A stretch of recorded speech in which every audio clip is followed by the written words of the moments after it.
Ciao da Nicoletta e sono qui mentre sto tenendo un corso di apprendimento rapido.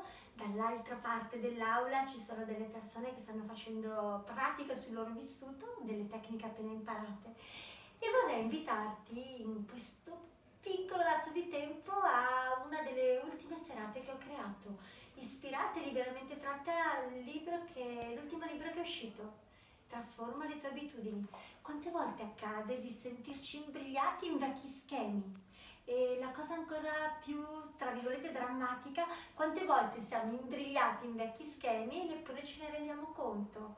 C'è sempre più la necessità di avere, come si può dire, nuovi strumenti, nuove strategie, una nuova frizzanteria e leggerezza per avere nuovi risultati. Come posso pretendere di ottenere qualcosa di diverso, di nuovo e di migliore se applico sempre le stesse strategie? Se a livello quasi inconscio e automatico ricreo le stesse azioni?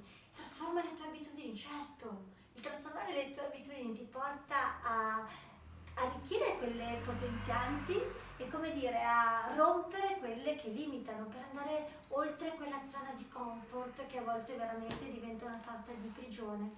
Ti invito a questa serata perché secondo me ne vale davvero la pena. Imparerai strategie immediate, pratiche, con la classica frizzanteria che ci contraddistingue.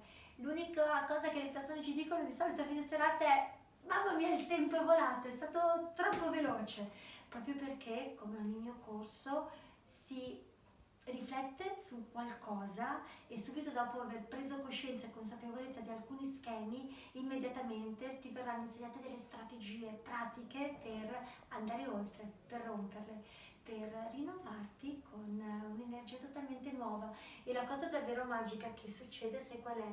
Che tante persone mi dicono: ma come mai? Questo non è un corso, è un'esperienza. Anche questo weekend tante persone mi hanno detto: ma è un'esperienza più che un corso. Ho dormito poco, ero talmente carico di emozioni. Sì, perché quando prendi coscienza di certe cose, cos'è che accade immediatamente? È stupendo. Aumenta il tuo livello di energia, cambia proprio la chimica del corpo. E quindi ti aspetto alla serata Trasforma le tue abitudini. Ciao, ciao ciao!